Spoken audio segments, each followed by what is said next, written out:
नमस्कार दोस्तों, आप सभी का स्वागत है कॉन्सेप्ट एकेडमी के यूट्यूब चैनल पर। और हम डिस्कस कर रहे थे आपका उत्तराखंड वन दरोगा भर्ती परीक्षा 2020-21 के लिए भौतिक विज्ञान फिजिक्स को। तो अब जो आपका सेकंड लास्ट जो आपका चैप्टर है वो है आपका करंट इलेक्ट्रिसिटी से रिलेटेड। इसके भी आपको 10 क्वेश्चन यहाँ पे देखने को मिलेंगे। तो स्टार्ट करते हैं। पहला क्वेश्चन लेगा, to prevent the damage from the lightning conductors are used on the tall structure the lightning conductor.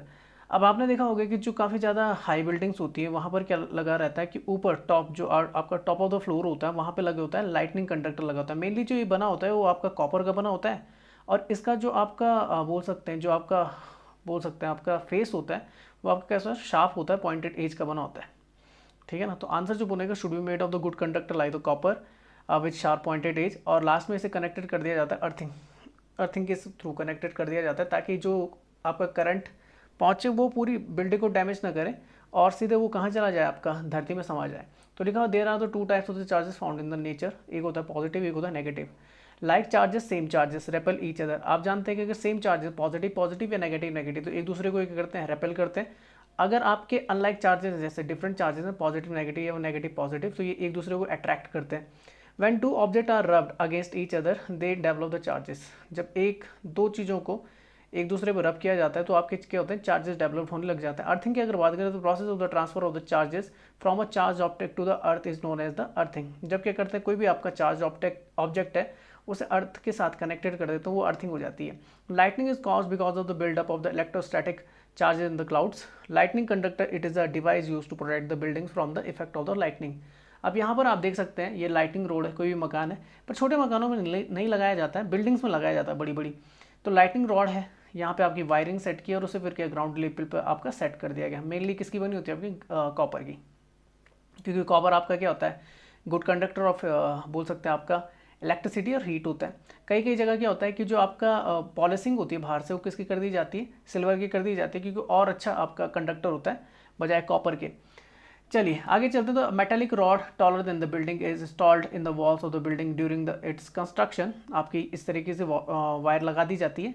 On and one end of the rod is kept out in the air and the other is buried deep in the ground. The rod provides an easy route for the transfer of the electric charges to the ground. Copper is used because of it's a good conductor of electricity. The lightning conductor is sharp pointed because this will ensure a high electric field and hence the quick flow of the electric charge to the ground. अच्छा, यहाँ पर देख लेते हैं। तो जो आपके वो होते हैं क्लाउड्स होते हैं, तो मेनली जो उनके लास्ट के नीचे नीचे की तरफ जो बनते हैं वो पॉजिटिव चार्ज आता है, बीच में जो आता है सेंटर की तरफ नेगेटिव चार्जेस आते हैं मेनली। ठीक है ना। और यहाँ पे जो टेम्परेचर होता है नीचे की तरफ -5 डिग्री सेंटीग्रेड होता है, बीच में जो होता है वो लोग -15 होता है, ऊपर की तरफ जो आप कहते हैं। और एक ऐसे बादल होते हैं क्यूमुलोनिम्बस कंडीशन होती है, जो आपके क्या करते हैं, गर्जना वगैरह कर लेते हैं और बारिश भी करते हैं। और ऊपर की तरफ बिल्कुल ऊपर की तरफ जाएंगे तो यहाँ पर आपको फिर से पॉजिटिव चार्ज देखने को मिलता है -40 डिग्री सेंटीग्रेड के आसपास। अब होता क्या है कि अगर नीचे की तरफ आपके पॉजिटिव चार्ज हैं, तो अगर जो आपका क्या है सरफेस है अर्थ का, वहाँ पर अगर नेगेटिव चार्ज होगा तो ही जाके आपकी क्या होगी, जो बिजली होगी वो कड़केगी पॉजिटिव से नेगेटिव की तरफ, पॉजिटिव से पॉजिटिव की तरफ कभी भी नहीं होगा। या फिर अगर मैं बोलूँ कि आपका क्या हो सकता है भाई, तो यहाँ पर जो आपका नेगेटिव से कनेक्टेड हो रहा है वो पॉजिटिव हो रहा है, और यहाँ पर जो अगर मान लीजिए पॉजिटिव चार्ज है तो वहाँ पर क्या होगा, नेगेटिव से कनेक्टेड हो जाएगा।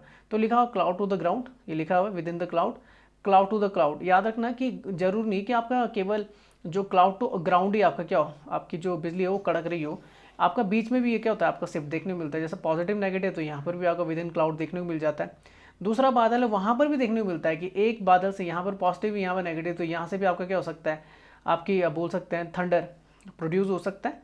और क्लाउड टू एयर, आपका एयर में भी क्या हो सकता है, प्रोड्यूस हो सकता है, क्योंकि आपके एयर में भी क्या होते हैं, आपके पॉजिटिव और नेगेटिव चार्जेस होते हैं। तो ये आप याद करना, ये सारी जगह देखने को मिलता है। अब होता है क्या, इस तरीके की लाइटनिंग रोड होती है बिल्डिंग्स में, बड़ी बड़ी बिल्डिंग्स में, और वायर लगा दी जाती है ग्राउंड लेवल पे।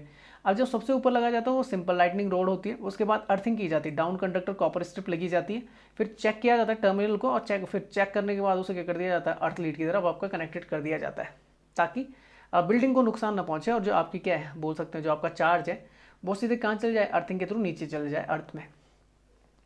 अच्छा, next question, which of the following is non conductor of the electricity despite being a metal. आपका जो नॉन कंडक्टर है, आप जानते हैं मेनली जो आपके मेटल्स होते हैं वो कंडक्टर होते हैं, गुड कंडक्टर ऑफ इलेक्ट्रिसिटी होते हैं, हीट होते हैं। पर कुछ ऐसे आपके मेटल्स हैं जो नॉन कंडक्टर की तरह बिहेव करते हैं। वो होती है आपकी, जैसे यहाँ पर जो लिखा हुआ है लेड को बोलते हैं सीसा। तो ये कैसा होता है, नॉन कंडक्टर होता है, इंसुलेटर का काम करता है, ग्लास जो बनता है आपका जिससे। तो लिखा हुआ है कि lead that is a chemical element with the symbol of the PV from the Latin plumbum. Actual में पीवी नाम कहाँ से पड़ा है? प्लम्बम से पड़ा है। और एंड एटॉमिक जो नंबर है वो 82 है। It is a heavy metal that is denser than the most common materials. Lead is soft and the malleable. आपकी कैसे होती है? सॉफ्ट होती है और मेलेबल होती है और डेंस होती है and also relatively low melting point. Lead is poor conductor of the electricity. याद रखना, लेड के साथ आपने देखा इसका क्या होता है? आपका पुअर कंडक्टर है। एक चीज़ है कि लो मेल्टिंग पॉइंट होता है। तो जो आपका फ्यूज़ पहले बनता है ना, फ्यूज़ वायर बनती थी लेड की और टिन की मिला के बनती थी, ताकि और उनका जो मेल्टिंग पॉइंट होता है काफ़ी कम होता है। इसलिए क्या होता था कि अगर बोल सकते हैं अगर आपकी जो लाइटनिंग है अगर वो बढ़ जाती है, उसका अगर बोल सकते हैं करंट अगर ज़्यादा आता है तो क्या कर देता था? फ्यूज़ क्या होता था? सिस्टम को कर देता था, ब्रेक कर लेता, जिससे क्या होती थी? आपकी लाइनिंग जलती नहीं थी। अच्छा, बाकी देख लेते हैं। निकल की बात करें, निकल is a chemical element with the symbol of the Ni and the atomic number 28। आप जानते हैं ना निकल कहाँ पे पाया जाता है? तो मैंने बताया था ज्योग्राफी का जब केमिकल स्ट्रक्चर की बात करते हैं आप पृथ्वी की, अर्थ की, तो वहाँ पर आपको कौन सी चीज़ दिखती है? कोर दिखता है। कोर आपका दो फॉर्म में होता है, एक होता है एक होता है इनर कोर, एक होता है आउटर कोर। तो आउटर कोर जो होता है वो आपका किस फॉर्म में होता है? आपका लिक्विड फॉर्म में होता है। यहीं पर मेनली आपका क्या होता है कि आयरन के साथ आपका निकल पाया जाता है। तो लिखा atomic number 28। It is a silvery white lustrous metal with the slight golden tench.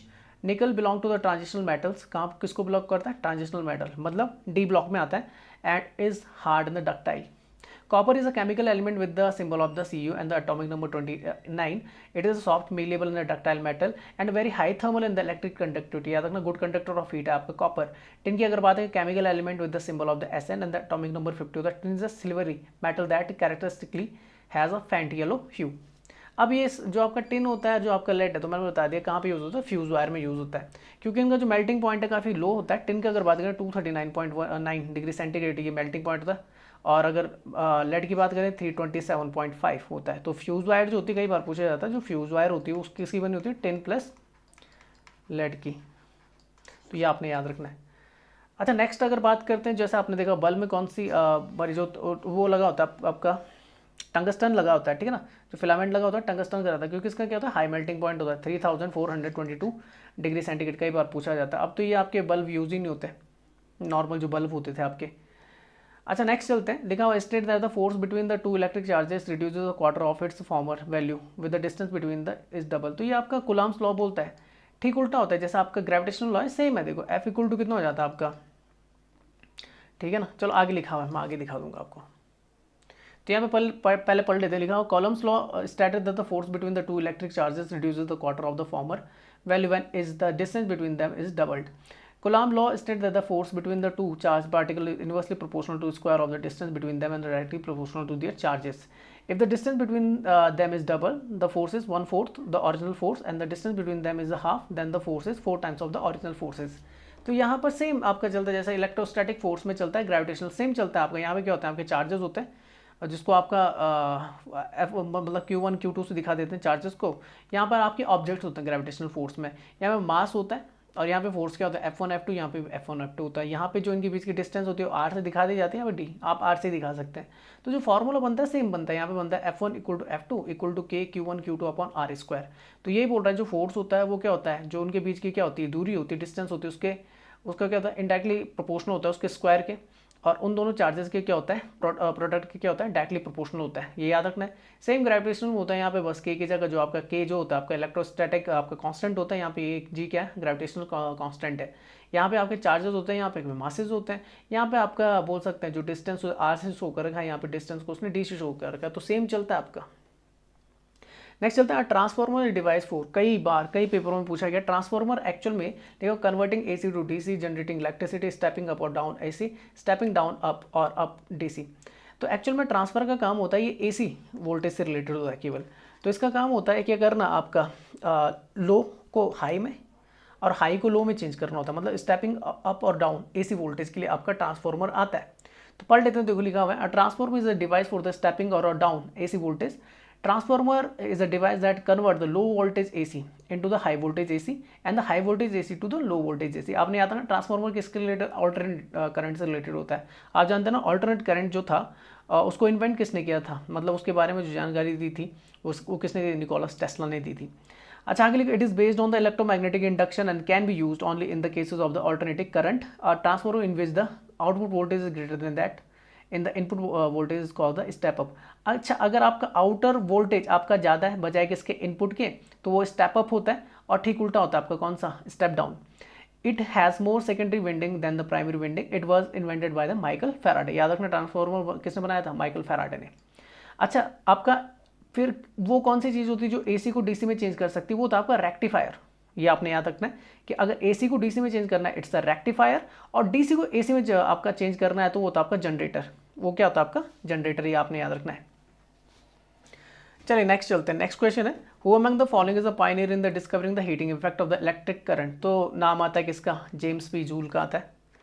तो मैं पढ़ लेता हूँ, देखो लिखा हुआ है, James Prescott Joule, English physicist who established that the various forms of the energy, mechanical, electric and the heat are basically the same and can be changed from the one into the another. In 1840, that the amount of the heat per second that develops in the wire carrying a current is proportional to the electric resistance। कि आपका जो current होता है वो क्या होता है आपका प्रोपोर्शनल होता है किसके, इलेक्ट्रिक रेजिस्टेंस के आर के, of the wire and the square of the current. और इसको करंट के क्या होता है, स्क्वायर के बराबर होता है। याद रखना, जो आपका क्या होता है पावर होती है उसके क्या होता है डायरेक्टली प्रोपोर्शनल होती है किसके, करंट के स्क्वायर के। अच्छा, he determine that the heat involve in the per second is equivalent to the electric power absorbed और the power loss. A quantitative form of the Joule's law is that the heat involved per second or the electric power loss P equals to the current I square times to the resistance। तो ये हो जाता है P equal to I square R। ये formula आपने याद रखना है। पावर P ये आपका यूनिट ऑफ वाट्स को दिखाता है, ये जूल पर सेकंड को दिखाता है। करंट जो एक्सप्रेस्ड होता है वो एम्पियर में होता है, रेसिस्टेंस को ओम से शो करते हैं। न्यूटन्स की अगर बात करें, आइजैक न्यूटन्स के आपके 3 लॉ आते हैं आपके, न्यूटन्स लॉ ऑफ मोशंस आते हैं। तो फर्स्ट जो होता है वो लॉ ऑफ इनर्शिया होता है आपका, सेकंड आपका कौन सा होता है, एफ इक्वल टू एम होता है, चेंज इन मोमेंटम वाला। थर्ड जो होता है आपका इक्वल एंड अपोजिट वाला आता है, एक्शन रिएक्शन लॉ आता है। गैलिलियो गैली का जब नाम आता है तो वो भी इसी से संबंधित थे, महान एक वैज्ञानिक एस्ट्रोनॉमर रहे। और लिखा stand the material and to develop the scientific method Galileo deduce to his experiment that the bodies motion would remain in the motion unless a force caused it to the come to rest. फिर आता है J Thomson का, तो आपका सुना होगा plum pudding models. हालांकि बाद में इसको सही करते हैं कौन, आपका रदरफोर्ड, जब अपना गोल्ड फॉल्ट एक्सपेरिमेंट शो करते हैं। तो उसमें ये पता लग जाता है कि एक्चुअल में जो पॉजिटिव आयन होते हैं इस तरीके से, पॉजिटिव नेगेटिव इस तरीके से नहीं होती, पॉजिटिव बीच में होता है और उसके चारों तरफ आपके नेगेटिव आयन्स घूमते हैं। और ये सही भी है कि आपका जो न्यूक्लियस होता है उसमें पॉजिटिव होता है, उसके साथ न्यूट्रल होता है, चारों तरफ जो ऑर्बिट होता है उसमें इलेक्ट्रॉन घूमते हैं आपके किसके, एटम में। तो 1903 Thomson propose the model of the atom consisting of the positive and negative charge present in the equal amount so that an atom would be electrically neutral. Electron was discovered by the J Thomson in the 1897 when he was studying the properties of the cathode rays. चलो आगे चलते हैं। अच्छा, next question लिखा हुआ है कि which of the following is the most energy efficient. सबसे ज़्यादा जो होता है, अगर यहाँ पे बात करूँगा तो एक CFL है, एक फ्लोरोसेंट ट्यूब है और एक इनकंडेंसेंट बल्ब है। तो यहाँ पर अगर मैं बोलूँगा तो CFL आएगा।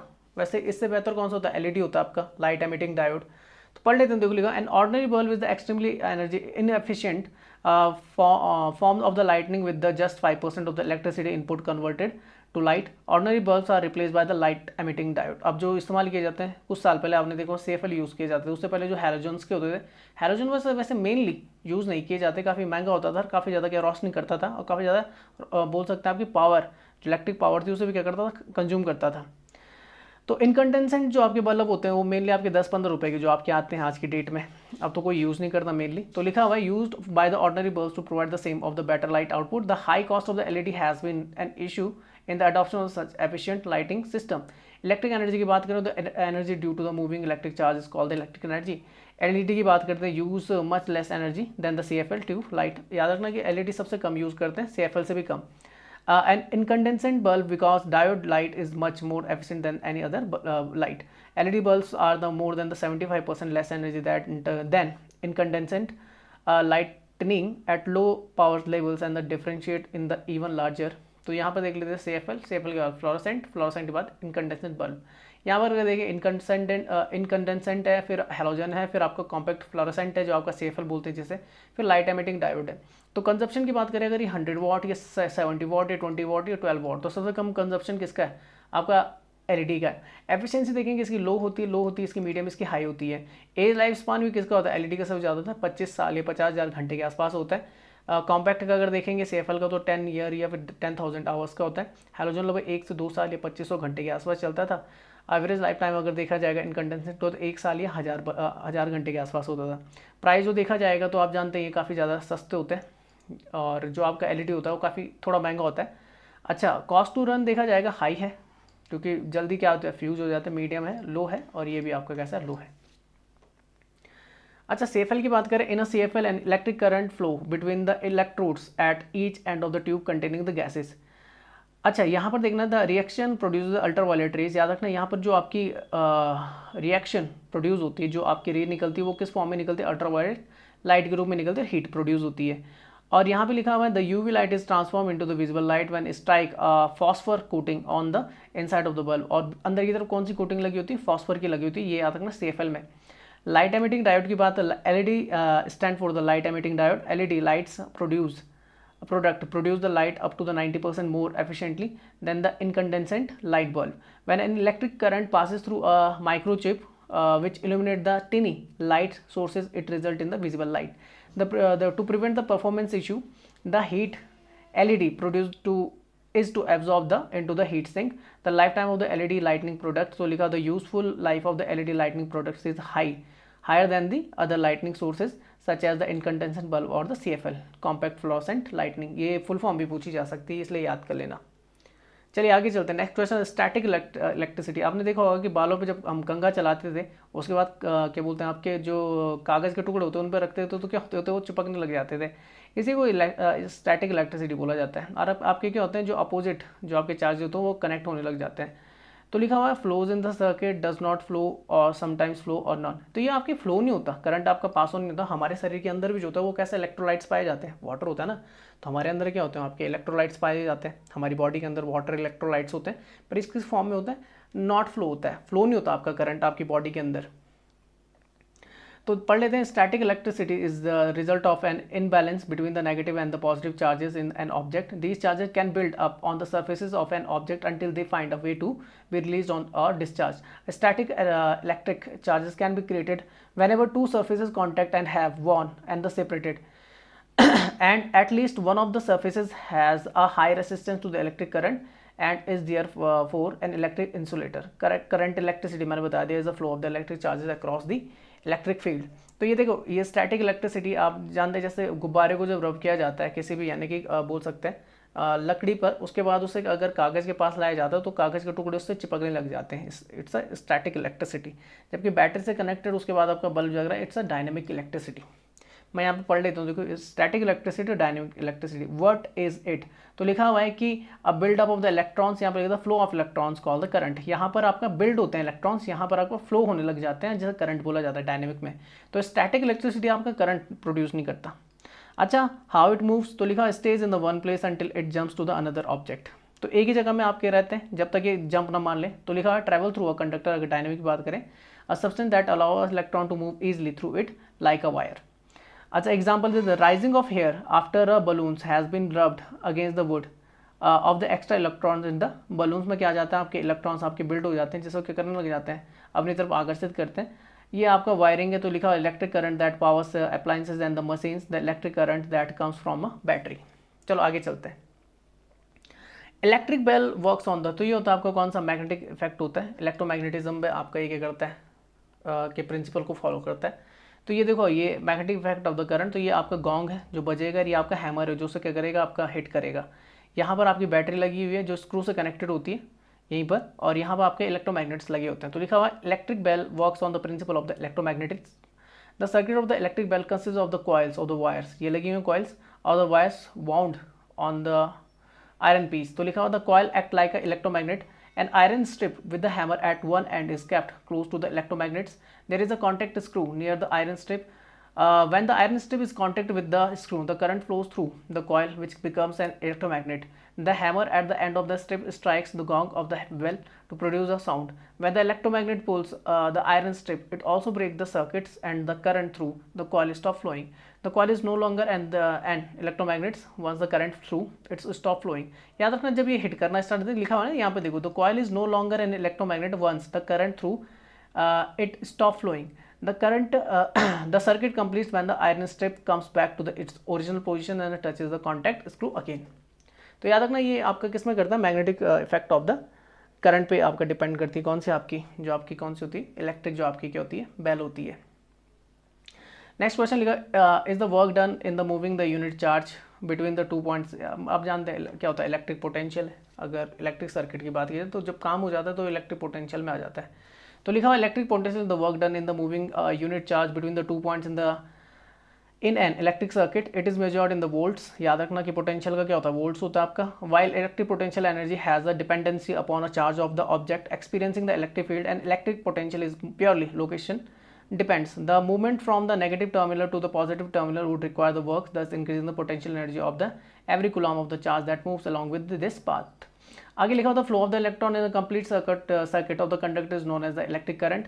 Ampere is the SI unit of the electric current. The rate per unit time at the which work is being done on the electric circuit is known as the power. P equal to जानते हैं W upon T होती है, और इसका जो आपका unit होता है वो वाट्स होता है. रेसिस्टेंस की बात करेंगे, ओम होता है. ये क्या करता है, करंट का उल्टा होता है, करंट को रोकने का काम करता है, करंट फ्लो को रोकने का काम करता है. लिखा हुआ is the measure of the opposition to current flow in an electric circuit, it is measured in ohm. Kirchhoff law आते हैं आपसे रिलेटेड, तो two rules of the electric current state that the junction rule आता है, दूसरा the loop rule. तो junction होता है क्या होता है, at any junction of the circuit element the sum of the currents entering the junction must equal to the sum of the currents leaving it. जितना आपका करंट अंदर आया उतना ही आपका करंट बाहर जाएगा, याद रखना. तो सबको जोड़ेंगे तो आपका जीरो बनना चाहिए. लूप रूल की बात करें तो एल्जेब्रिक सम जो होता है, change in the potential around and closed loop must be zero. ये आपका जीरो होना चाहिए. यहाँ पे दिखा देता हूँ मैं, देखो किरचॉफ के दो नियम होते हैं. एक होता है किरचॉफ करंट लॉ, केसीएल जिसे बोला जाता है. तो इसको क्या जाना जाता है, लिखा हुआ है KCL also known as the Kirchhoff first law बोलते हैं, या फिर जंक्शन लॉ बोलते हैं, और the junction rule. The principle of this rule is to conserve the electric charges. The law stated that the amount of the current flowing into the nodes is equal to the sum of the current flowing out of it. For performing the nodal analysis in the Ohm's law, KCL is used. The current I1, I2, I3 entering the nodes are considered positive value, and while the current I4 and I5 leaving the nodes are considered negative value. तो ये ऊपर के तीन positive में और जो बाहर निकल रहे हो नेगेटिव में ले लो. This can be express mathematically as follow. तो याद रखना कि अगर जो आपका किरचॉफ करंट लॉ आता है या जिसे जंक्शन रूल बोलते हैं, उसमें क्या होता है कि total sum of the current inflow outflow ये हमेशा जीरो होगा. I1 plus I2 plus I3 minus I4 minus I5 ये हमेशा जीरो निकल के आता है. तो इस तरीके से होता है, जितना करंट अंदर आया उतना ही बाहर निकल जाएगा. बात समझ में आ गई, ठीक है. दूसरा आता है आपका वोल्टेज लॉ, जैसे बोलते हैं KVL. तो इसे सेकंड लॉ या फिर लूप लॉ भी बोलते हैं. The principle of this law is to conserve energy. The law state that the sum of the voltage in is the closed loop is zero. याद रखना कि जितना भी आपका वोल्टेज होता है, जितना भी सम होगा उस लूप के अंदर, एक क्लोज लूप के अंदर हमेशा कितना होगा, उनका जो सम होगा वो जीरो होगा. The total amount of the energy gain is equal to the energy loss per unit charges. जितना गेन हुआ उतना ही क्या हो जाएगा, आपका लॉस हो जाएगा. तो जैसे अगर कोई भी सर्किट है, ए से बी, बी से सी, सी से डी, ये पॉइंटेड है और डी से ए में जाएंगे तो सबका जोड़ जीरो आएगा. When you start at any point in the loop and keep going in the same direction, कहीं से भी स्टार्ट कर सकते, you will notice that the voltage drops in all direction. आप देखेंगे सारे डायरेक्शन में जाने पे आपका वोल्टेज क्या हो रहा है, ड्रॉप हो रहा है, वेदर नेगेटिव और पॉजिटिव, चाहे प्लस में जाए चाहे आपका माइनस में जाए. And you will come back in the two the same point. It is important to maintain the either a counterclockwise and the clockwise rotation, otherwise the final voltage value will not be zero. आपने देखना है कि clockwise या anti clockwise जाना चाहिए. तो ये आपका सर्किट है, A से B, B से C, C से D और D से A में. तो इन चारों का जो आपका योग होगा वो क्या होगा, आपका जीरो होगा. तो ये देख लेते हैं, ये आपका फर्स्ट वाला है, ये लूप वाला है. तो यहाँ पे हमेशा जो वोल्टेज का सम होगा क्या होगा, जीरो होगा. ये आपका कौन सा नियम बोलता है, वोल्टेज वाला या फिर लूप वाला बोलते हैं. ये आपका कौन सा था, करंट वाला या जंक्शन वाला बोला जाता है. अच्छा, लास्ट क्वेश्चन देखते हैं. तो super conductor are substances waste. लिखा हुआ है conduct electricity at lower temperature. कर तो देते हैं, लोअर टेम्परेचर पर करते हैं. Of high resistance to flow the current. Resistance high नहीं होता. ऑफर नो रेसिस्टेंस, बिल्कुल सही है. देखो सुपर कंडक्टर में रेसिस्टेंस होता ही नहीं, प्रतिरोध होता ही नहीं है, ठीक है ना. तो जो जो आपका इलेक्ट्रॉन फ्लो होता है वो बहुत आसानी से हो जाता है. तो लिखा offer no resistance to the flow of the electron, flow of the current. अच्छा देख लेते हैं, यहाँ पे लिखा हुआ है superconductor are super substance that have the zero resistance at the very low temperature, so electricity flows through them rapidly. Mercury जैसे हो गया आपका, जो बिलो कर देता 4.2 K, मतलब आपका केल्विन के आसपास. Lead below the 7.525 K kelvin act like the super conductor. तो मरकरी हो गया और लेड हो गया आपका. करंट्स की बात करें तो currents flows in the opposite direction in the which direction free electrons of a substance flow. अच्छा याद रखना, जिस तरफ आपका इलेक्ट्रॉन फ्लो करता है ना, उसके अपोजिट डायरेक्शन में आपका करंट चलता है. जहाँ की तरफ भी आपका इलेक्ट्रॉन फ्लो कर रहा होगा, अपोजिट डायरेक्शन में उसके करंट फ्लो करेगा. This phenomena is known as the current electricity. A substance can be divided into the four types of the four type based on the conductivity of the electricity of you, or you can based on their free electrons number present on their surfaces. तो insulator आप जानते हैं, ठीक है ना। तो लिखा होता है सब्सटेंस, जैसे मैंने बताया था कि जो आपका आइस होती है वो इंसुलेटर का काम करता है, ग्लास वुड ये इंसुलेटर का काम करते हैं। इनसे आपका क्या होता है, जो करंट फ्लो होता है वो हो नहीं पाता। The substance that not allow the current to flow through them, they don't have any free electrons. आगे लिखा जैसे कॉटन वुड और ग्लास, इसके एग्जाम्पल है। कंडक्टर्स की अगर बात करें तो substance that allow the current to flow through them are known as the conductor, they are have a large number of the free electron, जैसे copper, silver, iron, aluminium. Superconductor की अगर बात करें, this substance has the zero resistance, आपका are होता ही नहीं at the very low temperature, so electricity flows through them rapidly. Mercury हो गया आपका 4.2 के आसपास, और आपका लेड हो गया 7.25 के आसपास। सेमी कंडक्टर की बात है, some substances that have the electric resistivity between those of the conductor and insulator, जो बीच में आते हैं सिलिकॉन और जर्मेनियम आ जाए, जो सेमी कंडक्टर्स का काम करते हैं आपका। तो यहाँ पर देख लेते हैं, अगर कंडक्टर्स की बात करेंगे तो जो कंडक्शन बैंड होता है और जो वैलेंस बैंड होता है उनके बीच में आपका गैप ही नहीं होता, कोई गैप नहीं होता। तो जो आपके इलेक्ट्रॉन होता है वो क्या कर देते हैं, मूव ऑन बहुत अच्छे से कर लेते हैं। वहीं अगर मैं सेमी कंडक्टर्स की बात करूंगा तो इनके बीच में क्या होता है, नैरो बैंड गैप होता है, 1 इलेक्ट्रॉन वोल्ट के आसपास होता है, कम होता है। जैसे कंडक्शन बैंड और जो आपका वैलेंस बैंड होता है उनके बीच में इलेक्ट्रॉन थोड़ा बहुत क्या कर देते हैं, आपके फ्लो कर देते हैं। जबकि अगर इंसुलेटर बैंड की बात करूंगा, इंसुलेटर की बात करूंगा तो वहाँ पे जो कंडक्शन बैंड होता है और जो आपका वैलेंस बैंड होता है उसके बीच में जो आपका बैंड गैप देखने को मिलता है वो लगभग 5 इलेक्ट्रॉन वोल्ट से ज़्यादा का होता है, जिससे आपका इलेक्ट्रॉन फ्लो बिल्कुल नहीं हो पाता। तो ये आप याद रखना, ठीक है ना। तो ये था आपका टॉपिक, होप कि आपको पसंद आया होगा। तो इसका जो पीडीएफ है मैं टेलीग्राम ग्रुप और व्हाट्सएप ग्रुप दोनों में शेयर कर दूंगा। यूट्यूब में अगर आप वीडियो को देख रहे हैं तो लाइक करें, शेयर करें, और सब्सक्राइब नहीं किया अब तक चैनल तो सब्सक्राइब जरूर कर लीजिए। सब्सक्राइब करते ही आपको बेल आइकन प्रेस करना है, उसके बाद आपको ऑन नोटिफिकेशन पे क्लिक कर देना है, जिससे जितनी वीडियो मेरे द्वारा बनाई जा रही है वो आपको टाइम टू टाइम मिलती जाएंगी। फिर भी अगर नोटिफिकेशन मिस होता है यूट्यूब से तो आप टेलीग्राम, व्हाट्सएप और फेसबुक से ले सकते हैं। तो फेसबुक पर भी आप हमें क्या कर सकते हैं, हमारे पेज को लाइक कर सकते हैं। हम इंस्टाग्राम पर भी, वहाँ पर भी आप हमें फॉलो कर सकते हैं। इसके बाद आपका लास्ट वीडियो होगा, लास्ट एक टॉपिक होगा फिजिक्स का, उसके बाद हम केमिस्ट्री स्टार्ट कर देंगे, ठीक है ना। तो मिलते हैं फिर नेक्स्ट वीडियो के साथ, तब तक के लिए जय भारत।